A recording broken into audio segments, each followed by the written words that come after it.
Hello students, I am Manoj Sonkar. आज जो topic हम लोग कवर करने वाले हैं वो है रेस एंड एथनिसिटी, यानी नस्ल और निर्जातीयता। इसके बारे में क्या कहते हैं, क्या डिफरेंस है दोनों के बीच में। अब रेस को हम लोग जो है क्या नाम से जानते हैं? नस्ल, हिंदी के अंदर नस्ल। बहुत सिंपल शब्दों में अगर मैं आप लोगों को चीजें समझाऊं, इसको हम क्या बोलते हैं? निर्जातीयता।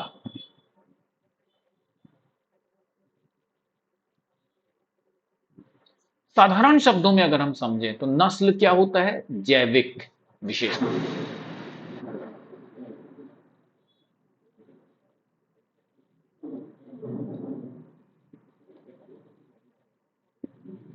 जैविक विशेषता होती है, जबकि निर्जातीयता यानी एथनिसिटी क्या होती है? सांस्कृतिक विशेषता।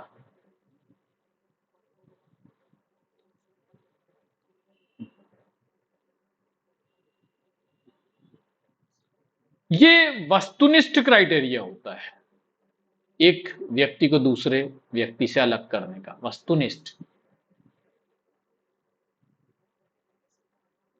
ऑब्जेक्टिव, और ये सब्जेक्टिव क्राइटेरिया होता है।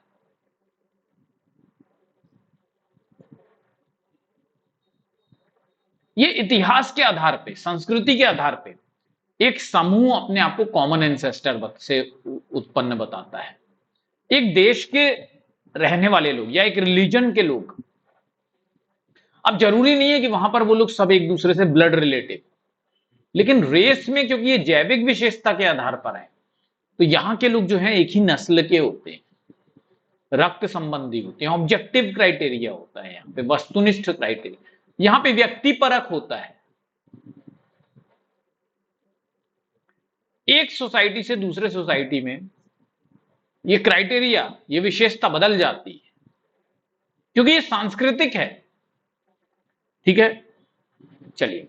Race refers to division of human species on the basis of inherited physical and behavioural differences. नस्ल जो है जन्मजात शारीरिक और व्यवहारिक भिन्नताओं के आधार पर मानव प्रजातियों के विभिन्न समूहों का विभाजन है।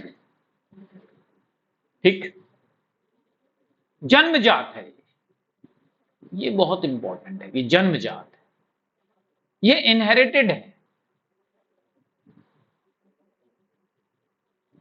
ठीक, यह उन शारीरिक अंतरों को संदर्भित करता है जो समूह और संस्कृति को सामाजिक रूप से महत्वपूर्ण बनाते हैं। It refers to that physical difference. जैसे रेस क्या है? कलर। एक ब्लैक है, दूसरा व्हाइट है। अब ये इंपॉर्टेंट कब बन गया? जब इसमें कल्चर इंक्लूड कर दिया गया, संस्कृति इंक्लूड कर दी गई।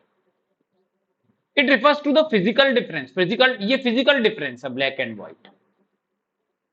And the group and culture consider, ये क्या होता है? समूह जो है उसको सिग्निफिकेंट मान लेता है। तो ये एक अंतर प्रस्तुत करने का कल्चरल तरीका हो गया। इसलिए कई सारे थिंकर्स हैं जो रेस को भी कल्चरल मानते हैं, क्योंकि जब तक आप रेस के अंदर जो बायोलॉजिकल, जो जैविक जो अंतर है, उसमें संस्कृति नहीं जोड़ेंगे, तब तक वो सिग्निफिकेंट नहीं रहेगा, वो इंपॉर्टेंट नहीं रहेगा। ठीक, मैक्स वेबर जो है सबसे पहले थिंकर हैं। He is one of the first sociologist to define ethnicity and race. Max Weber निर्जातीयता और नस्ल को परिभाषित करने वाले सबसे पहले समाजशास्त्रियों में से एक हैं। एथनिक ग्रुप के बारे में ये क्या कहते हैं? देखिए, बहुत इंपॉर्टेंट है। निर्जातीय समूह, वेरी इंपॉर्टेंट है। ये कहते हैं they are the those human groups that entertain subjective belief के आधार पे, ये सही मायने में नहीं उत्पन्न हुए हैं, लेकिन ये बिलीव करते हैं कि जो हमारा समूह है उसका कुछ कॉमन डिसेंट है, क्योंकि ये एक राष्ट्र में रह रहे हैं।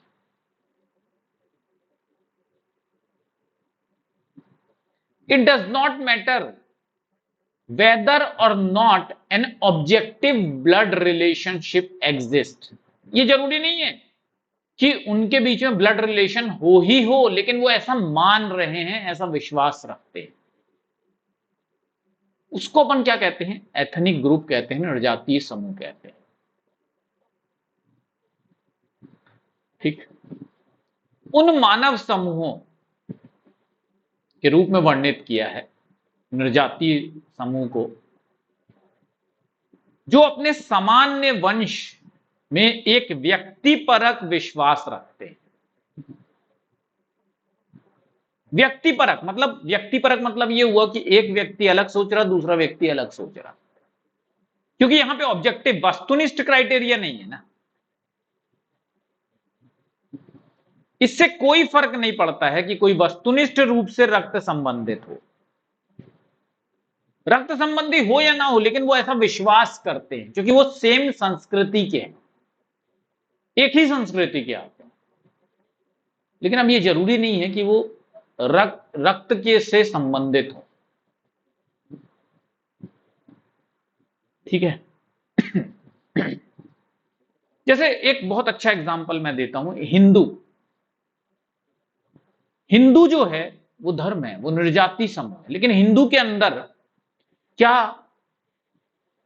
ब्राह्मण, क्षत्रिय, वैश्य, शूद्र एक दूसरे से रक्त से संबंधित है? नहीं,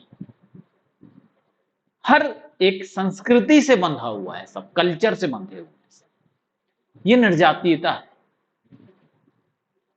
ठीक, रेस क्या है? Weber felt that race stemmed from common inherited and inheritable traits actually derive from common descent. Actually, ये वर्ड बहुत इंपॉर्टेंट है, यहां पे एक्चुअली लगा है, वहां पे सब्जेक्टिव है, वहां जरूरी नहीं है, लेकिन यहां पे जरूरी है। ये सारे कभी ना कभी आपस में ब्लड रिलेटिव थे। तो वेबर ने महसूस किया कि नस्लें जो होती हैं वो सामान्य वंशानुगत और वंशानुगत गुणों से उत्पन्न होती है, और ये वास्तव में सामान्य वंश से उत्पन्न होते हैं। तो भैया सामान्य वंश से उत्पन्न हो गए तो इसका मतलब भाई बहन रहे होंगे कभी ना कभी किसी जमाने में। This view of race is called as essentialism. नस्ल के इस दृष्टिकोण को हम अनिवार्यवाद कहते हैं, अनिवार्यतावाद। ठीक, क्लियर है? तो यहां पर जो आइडेंटिटी होती है समूह की या इंडिविजुअल की, वो कैसी होती है? इननेट कैरेक्टरिस्टिक्स पर बेस्ड होती है, डीप सीटेड होती है, इनहेरिटेड होती है, अनचेंजेबल, आप उसको चेंज नहीं कर सकते। इसलिए जाति प्रथा के अंदर चीजें चेंज नहीं होती। ठीक, ये मानते हैं कि ये अलग ऋषि से उत्पन्न हुए हैं, ये अलग जगह से उत्पन्न। ठीक है, चलिए, यह माना जाता है नस्ल के अंदर कि किसी व्यक्ति की पहचान मौलिक और जन्मजात विशेषताओं पर निर्भर करती है, जो गहरी विरासत में मिली हुई है और अपरिवर्तनीय है। ये परिवर्तन नहीं हो सकता इसमें।